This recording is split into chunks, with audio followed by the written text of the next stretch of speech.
But yeah, I actually help people find out what they don't want to do first.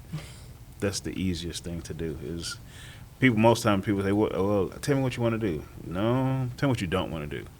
And now once I find out what you don't want to do, then I can kind of go from there. And then when you tell me what you want to do, and then I'll like, you may want to try something else. Well, I don't deter them, but I give them the details that someone's not really giving them. I think that's the most important part, is really giving them the cold-hearted truth about it. You know, they see something on TV and they're like, oh, I think that's cool, I want to do that. And then when they see the salary and they're like, okay, I just want that. Right. And like most people always say, I want to be a welder. Well, do you know how hot it is when you weld? Like, no. I say it's 1,700 degrees. When you when you strike that arc, it's really hot. Or when you're using a blowtorch, it's hot. And everything is heavy, and it's hot. And it's uncomfortable. And what you see on TV, you see the guy standing up welding. That looks cool. I say, no, try getting underneath that table, sitting on one knee, and having wet metal drip on your body. That's welding. And I'll raise my sleeve up and I'll show them all my burns, because I used to be a welder. I say, these burns are older than you, and they're not going anywhere. And that's the reason why they get paid so much, because it's dangerous. I've been shocked, been almost electrocuted, set on fire, you name it. It's been, I say, it could be a 16-hour day of hell. That's pretty much what it is. But it's fun, though. Oh, no. I'm marking that one off my list. Don't you try and sell it the other way now. Nope. Guess I'm going to be a secretary. That one is an X. No, thank you. But there are jobs that actually even... Well, when people ask me about welding, I always say, try not to stay in one position. You want to level up, go into welding inspections, you want to go into something that's more to it, you want to put on a collar. If you can put on a collar, that'd be great. But welding is a debilitating career. I hate to say it, but it is. But it's monetarily gratifying, yes. But you work for every dollar that you get. Yeah, sounds like it. You earn it. All right, well, now that I'm sufficiently terrified, let's get going. You ready? Yes, I'm ready. You ready, Mari? Yep. All right.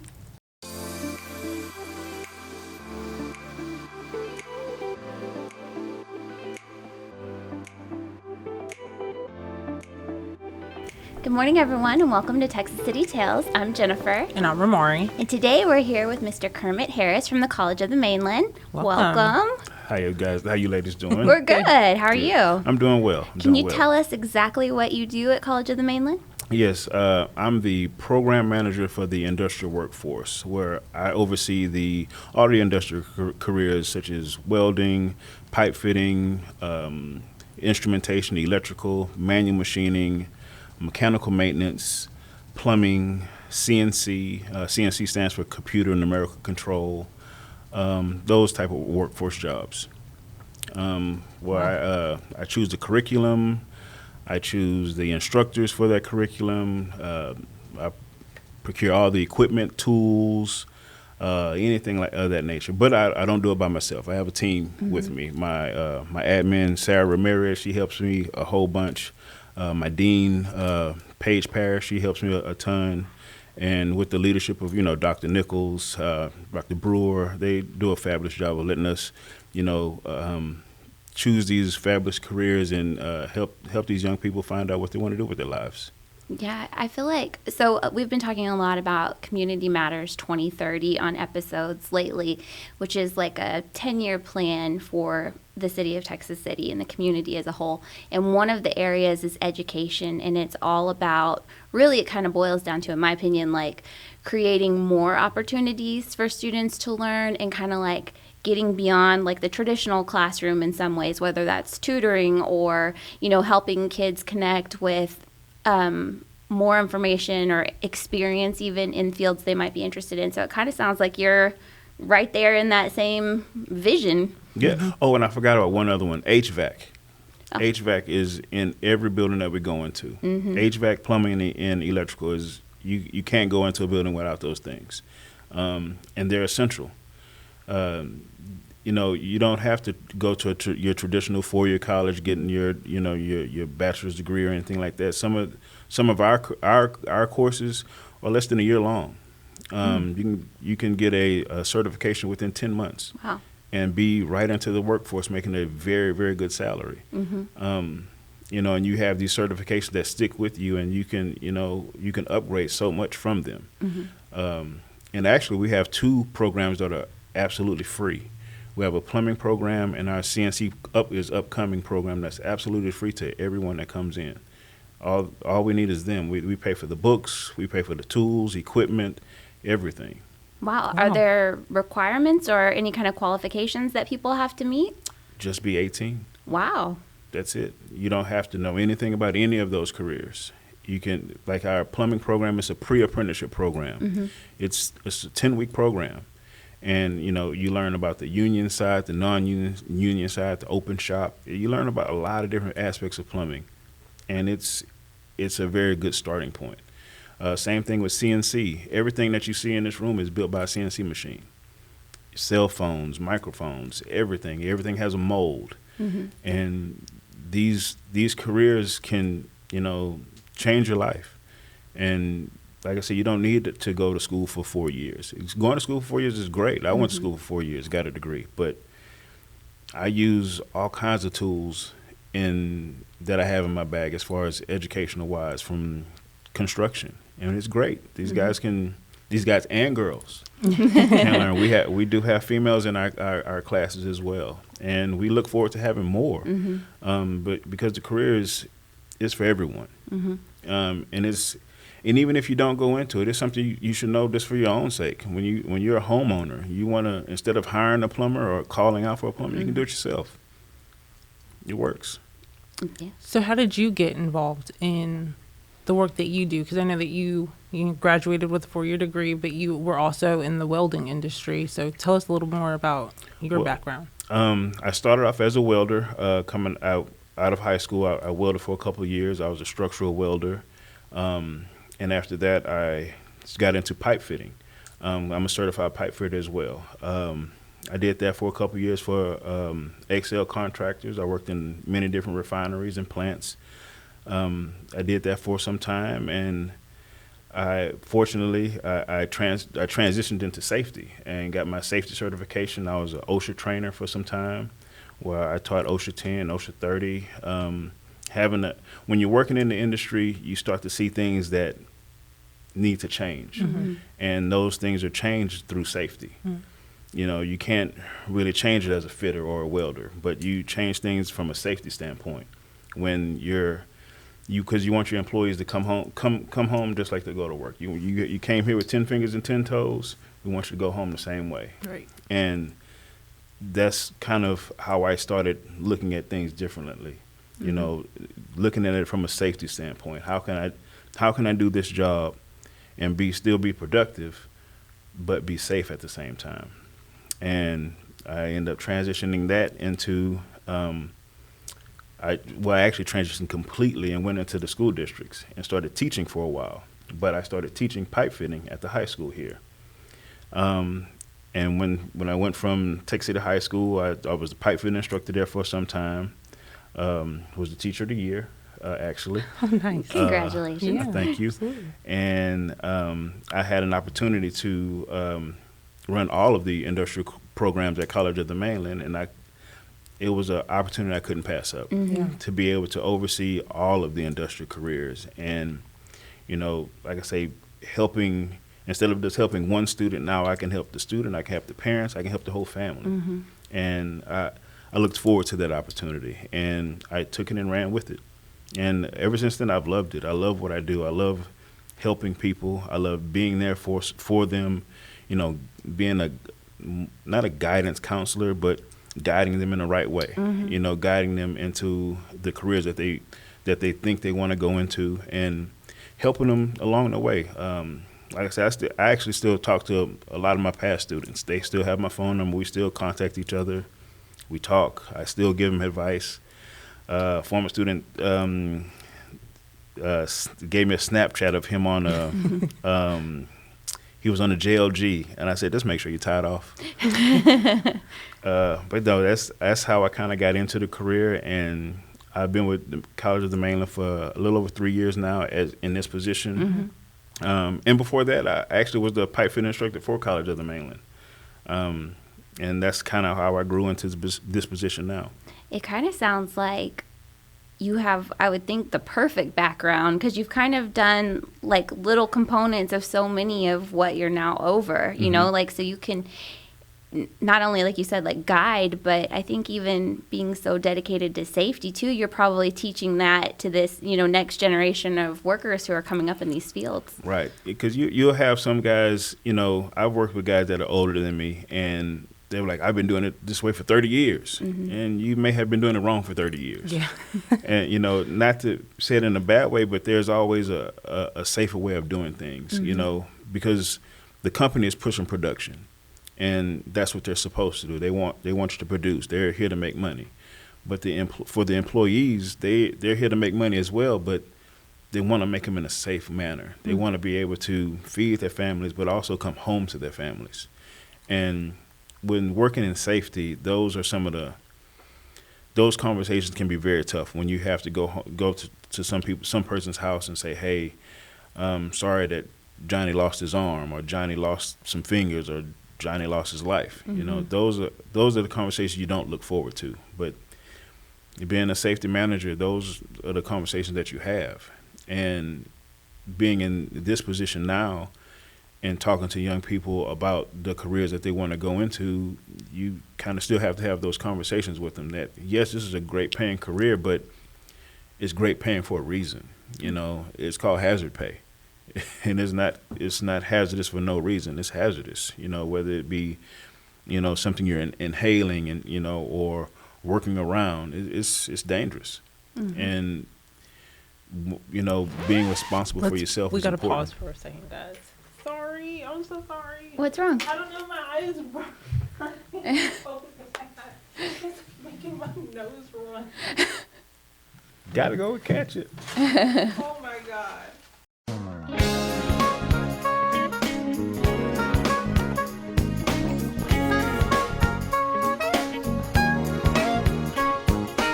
Okay. We're all good. All right. You sure? Yes. All right. I don't know what that was about. Well, if you go to do the nonprofit day, you'll be moved to tears too. We do that with Mainland leadership. We have that Thursday where we do nonprofit, and we, you know, go to the food banks and food pantries, and we package up food and clean up and all kinds of stuff, and then you start to actually serve the community. And I did it last year because I was part of the Mainland leadership last year, and you actually start to seeing people that you know or went to school with, and that is something totally different. When you think you've had a hard day or something, and you actually see somebody that's having a tough go of it, and that's your same age, it's powerful. Before that, I worked in mental health too for 10 years, and How old are you? Like 47. No, you're like 22 and you've had a million jobs. Yes, I've had tons of jobs. I'm quick to change careers. But it's made you so well-rounded. Like when you were Yes. talking, I was like, they've obviously made an awesome choice, because when you're talking to these students about their career options or like choices, not only can you talk to them about, you know, well, you're going to need to take these classes and it's going to be like this and it'll cost this, but you can also give them experience. Like Yes. I've been in the trenches, upside down, twisted in a circle, trying to Yeah. fit these pipes, and this is what it really is like. Yeah, I always tell them I speak from experience. I don't speak from what someone's told me. I speak from experience, and I always tell them I'm the honesty broker. You know, I'm not here Ooh, I to like that. I'm not here to tell you something that you want to hear or you'd like. I'm going to be honest with you. And one, you deserve to be told what's honest truth. You come into my office, and I'm going to be honest with you. I'm not going to tell you what you want to hear. I'm not going to placate to your feelings. I'm going to help you. You know, that's my job, is to truly help you. And I truly like helping people. You know, I've been on the other side of the table where I'm asking for help, and I'm getting doors shut in my face. Oh, well, no, you don't fit the criteria. You don't fit the mold. I don't think this is for you. And it's not a good feeling when, you know, it's different from rejection. You know, rejection, I can take a no. A no is fine. But when, you know, you can't do this because of this reason, that's painful. It's different. You know, and when I think you can accept the truth and someone being honest with you up front and telling you all the gory details before you get into it. Because I always look at it this way. I don't want to tell somebody, hey, do this job. And then when they go into it, they're like, man, he didn't tell me this, this, and this. I want to tell you everything. I'm going to tell you about the commute. You know, if it's an hour and a half drive there, it may be a 3-hour drive back.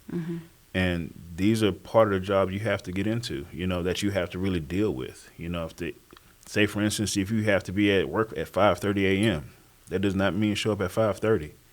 You have to be at work maybe at 5 o'clock. You can't show up and eat breakfast when you get to work. You have to have already eaten. You can't show up and get prepared for work. You have to be prepared. By the time you get there, you're ready, boots on the ground. And sometimes that's hard for people to understand. Or when someone says they want to do a certain job, you know, this job, they work 12-hour shifts. And you may, I tell you a schedule, I worked 84 hours a week for like 7 years straight. Oof. And you would have 2 off days after 48 days of it. It's hard. Yeah. Right, and it's not for everyone. Right. But if you want to get into those careers and you want to make a great salary and provide for your families, those are some of the things the sacrifices that you have to make. And I always tell young people, hey, get out there and work and travel and see what's out there for you. See what you like, see what you don't like. And get the traveling out of the way early, because when you start having a family, it's going to be different. When you start having kids and they start having football games, basketball games, you're going to want to be at those games, and they're going to want you there. Also, your wife is going to want you at home. And you don't want that. You don't want to have that conversation. Hey, you're working too much, or the kids don't get to see you. That's a tough conversation to have. But those are the things that they need to hear about before they start working, so they know this is what I'm getting myself into, so I can mentally prepare myself for it. And once you're mentally prepared and you have a clear understanding of what you're going to go through, then you can make a well-informed decision then. Yeah, that's what I was going to say, too. I mean, and, you know, a lot of times they're putting their money into it. They're always putting their time into it, you know. So I know me personally, like, I'd rather know everything up front and know, like you said, so I can make an informed decision. Like, is this worth it? Is this really where I want to go? Am I that passionate? Yes or no. And then maybe you go to something else. Yeah, work-life balance. Yeah. It's very essential. It's essential to all parts of, you know, all of your family, your life, your personal time, yourself. You know, it's a lot that goes into it. So you really have to get all the information. I think it's important. So do you have, do you have students that are all ages, or does it tend to be like the younger generation, or is it people who have worked and now they think maybe they want to do something different?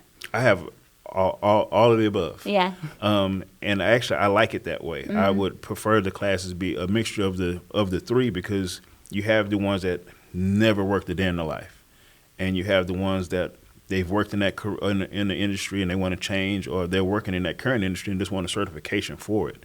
Because you have a lot of guys that they've worked in, say, pipe fitting, and they're not certified. So they want to become a certified pipe fitter. And our pipe fitting program offers that. Yeah, it offers an NCCR certification where you can work anywhere in the world with it. Or you have the guys that, like I said, never worked a day in their life. They don't know, what am I going to do? And the older guys can actually mentor those guys in class. And it's a great mesh. to where you can have the younger guys working with the older guys, and they get to, give them a bit of tools out of their bag and help them and say, hey, look, this is how you do this, or this is how I would do that. And having the younger guys coming in with the new ideas, the new fresh ideas. Well, I learned this on, Instagram, or I learned this on, TikTok or something, and they get to go back and forth, and it's a great mixture. So you never really want to have a class full of just the veterans, because they're just giving all war stories and stuff like that. But it's a great mixture. Yeah, it sounds like it. So speaking of like family and work-life balance, two things. I know that you were instructed to give a shout out. I don't want you to miss that opportunity. Okay. But your wife, I actually met her because she's a part of the CTE advisory board. Yes. So I also sit on that board for business, and I like that the school district has like started these advisory groups for the different aspects of like career and technical, what would you call those, like facets of education, just like different yeah. And so just like this push of being real that like not everyone wants to go off to a 4-year institution, but like there are options, and really pouring that into the kids that like once you leave high school, there's still something for you to do. And that's where College of the Mainland has really picked up where the school is going to eventually have to like leave off. So I love that we have that collaboration and that partnership. Yeah, well, actually they do. A lot of the classes that we teach at College of the Mainland, you can actually take here at the Texas City High School. You can take pipe fitting, you can take electrical, you can take carpentry. All of these different classes you can take in the high school and then transition right into college. College of the Mainland, it works seamlessly. But at the high school, you can take them for free, which is a huge opportunity to where you could literally go from high school to College of the Mainland, and within a year after graduating from high school, you can be in a serious career. And that is making more than some of your teachers are making. Yeah. And it's great. But a shout out to Jamaica Harris. Hey, honey, love you. Colin, Braylon, Cadence, and Brielle. Love you guys. Good job. You checked that one off the list for sure. Yes. Yeah, I just think there's so many, like kind of what Romari was saying, like to echo that, there's so many opportunities now, like the school district with the ITC and everything, where kids are getting hands-on instruction, and then, like you said, kind of feeding into College of the Mainland.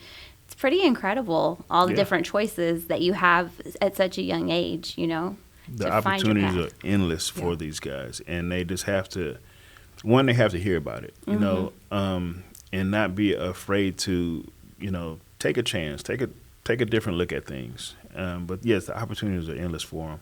And if these opportunities were offered 20 years ago, who knows where our workforce would be now. Right. We wouldn't have such a huge age difference, age gap. The guys that are retiring and the guys coming in, it's like a 40-year gap. And we need tradesmen. We do. Who's going to build our buildings? Who's going to build our highways? Who's going to build our hospitals or our schools? Not the principals, not the doctors. They don't build them. Right. They just work there. We need HVAC technicians. Would you like to be in a building where it's 99 degrees outside? No, thank you. You won't find me there. Right. We need those guys. Yeah. And they, it's a specialized trade, and it's something that anybody could do. They just have to really be willing to do so. It's really important too. It really is. And I feel like the careers that you kind of listed, those are some that we're seeing like the biggest need for now. Yes. Absolutely. Yeah. Huge need. And when they get into them and they get to see how easy it can be, some guys are afraid of math. Construction is all math. Every construction trade has to deal with math. And it's learnable. If you can learn a song, you can learn a problem. You can learn a math problem. But yes, anybody can do it. You just have to be willing to take the time, put in the effort, give it a shot. Mm-hmm. Give it a shot, and you can do it. And you can change your life. You can change your life. Yeah. Yes, that's true. For generations, like. Right. Yeah. Right. And when you start to have kids, they're gonna start seeing you doing these different things, and they're gonna, I can do that. My daughter even took carpentry and construction. Both my kids take classes at the ITC building, and it's not for them to go into the careers. It's just for them to have another skill under their belt, something that they can do, something they can, like you said, helps you be more well-rounded. And that's what we, as a parent, that's what we focus our kids, want our kids to focus on. Be as well-rounded as possible. Know as much as you can, because the more you know, the better off you'll be for your future, and it's gonna help you. Yeah. You know, it's gonna help. Definitely. I know. I kind of want to go learn plumbing now. I know. I said in the back of my head, I was like, maybe I should go do that plumbing class, Yes. 10 so then I weeks? won't be scammed.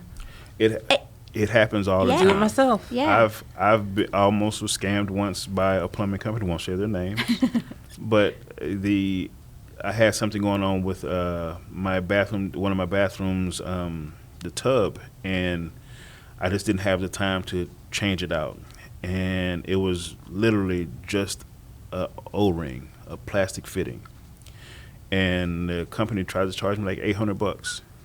When I had already bought the pieces to it, the pieces were like, I bought a pack of 10, cost me $7.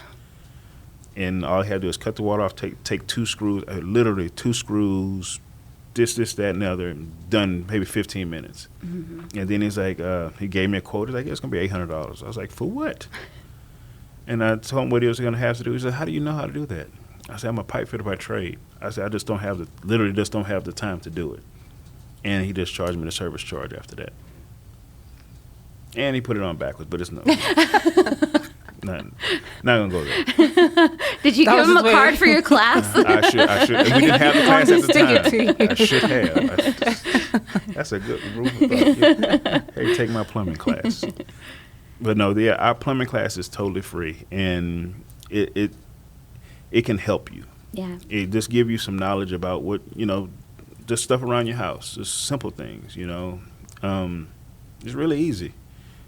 And it's fun too. It's fun to learn something new. You know, me personally, I love learning something new. Me too. It's like when we have our CNC class, I'm going to take it because it's something I don't know anything about, but I want to learn it. It looks interesting. It looks cool. Looks fun, and you can work for so many different companies. You know, NASA, Axiom, all those places, they hire these type of positions. It's fun. It's worthwhile. Yeah. Watch out, City of Texas City. You can have a city secretary / plumber on your hands. First like to ever see in the it. state. Yeah, there you go. Look. There you go. Another notch on the belt, Umar. She's racking them up, racking up those awards and Yeah. accomplishments. I like it. Get as many. And the best thing about it is you can take that class, and you can take another class, and you can take another class, and you don't even have to use it. It's just something you'll just know, and you'll be able to recognize different things. Like when I ride around and I'm with my boys, and I see something that's not supposed to be like that. They're like, Dad, oh, don't tell me. I was like, son, you just something you need to know. And they're like, okay, I get it. But working in the safety field, you see things differently. You see, that's not right. That's not good. I wouldn't do that. Or run. Happens all the time. So if we ever see you running, we just need to join in and run? Run. Okay, If you see me running, run. Okay. Noted. And you keep up, though, because I'm pretty fast. Well, yeah, you said that your son's like a track star, so Yes. Collins. he got it somewhere. Yes, he gets it, honestly. My wife and I both are former athletes, and athletics teaches you so much. It teaches you things that you can't learn in the classroom. And it shows you how to win, how to lose, how to take a loss. And you, like in life, you take losses in life all the time, and how to rebound, how to get back up after you lose, and what do I do after I lost? How do I recover from it?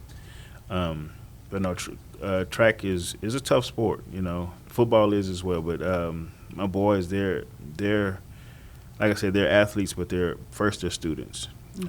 We push them to do well in school because it's the most important thing. If you can't pass, you can't be on the court or the field. You definitely won't go to college for it. So yeah, we push them to be student athletes. It's important, and you know, your education can't be taken from you. What you know, and what you know it will transition to what you can produce. So I love sports, and they love it too. It's like I said, it's just something you can't that camaraderie, that teamwork. Because when you go to your careers, you're going to work with a team. You know, you're not working by yourself. You're not off in a cubbyhole by yourself. You're working with a team of people, and learning that comes from sports. And you're working with different people, for different backgrounds. You know, different nationalities, different ages. It's different, and that's what sports teach you. That's probably one of the reasons you like having such a mix of students too, like ages, like you were talking about, and experience, because it's kind of that same philosophy. Like you're learning from each other, you're a team, you're helping each other out, with new ideas and stuff. Yes, that's exactly true. I mean, when you're working with different people and you're around different people, you get different ideas. That's why I say we want more females in our industry. You ladies bring a whole bunch of different ideas, a different way of doing things, and there's always more than one way to do things. It's 4 people in a room. We can have 4 different ideas to come to the same exact goal, but we have 4 different avenues of doing it, and that's great. That's building. Now I didn't know that. Now I can try this and that, and when you can build upon those different ideas, it helps. Now I have a better understanding of how I can do it, and when you have that understanding, it makes you grow. It makes you be more well-rounded. It gives you more ideas. And now we can bounce these ideas off each other all the time. And now let's bring more people in from different backgrounds, and let's see what they have to say. How would they do it? How would you do it? Like I sit back all the time, and I'll put out a scenario, and we're like, okay, how would you go about doing this? Okay. And then ask the next person, and then the next person. And then I'll say how I would do it. And then we put all those ideas together.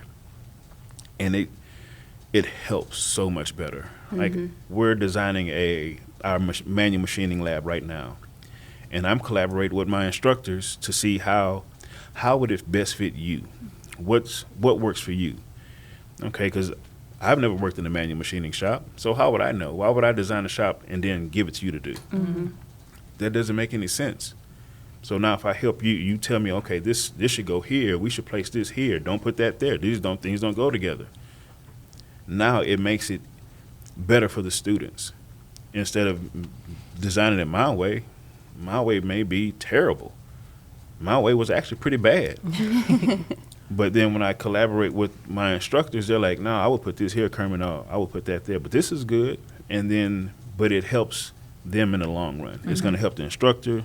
But it's going to help the students even greater, because now they're going to something that's set up well. It's put together better. Now it flows better. It's functional versus it just being a whole bunch of machines in one room. Right. Efficiency. Yeah. Efficiency leads into production. Yep. And then you can do it safely. Yeah. Versus it's like oil and water. They say it doesn't mix. It doesn't mix for a reason. Yeah. Well, thank you so much for joining us today. I appreciate you ladies having me. Yeah, this was great. It was. I'm inspired. I learned a lot. Yeah, me too. I hope I was able to share enough with you ladies. Yeah. Absolutely. Again, thank you to Mr. Kermit Harris for joining us today. Thank you to the City of Texas City for sponsoring this podcast. You can catch new episodes on Wednesdays on the city's Facebook page, YouTube, or wherever podcasts are streamed. Until next time, bye guys.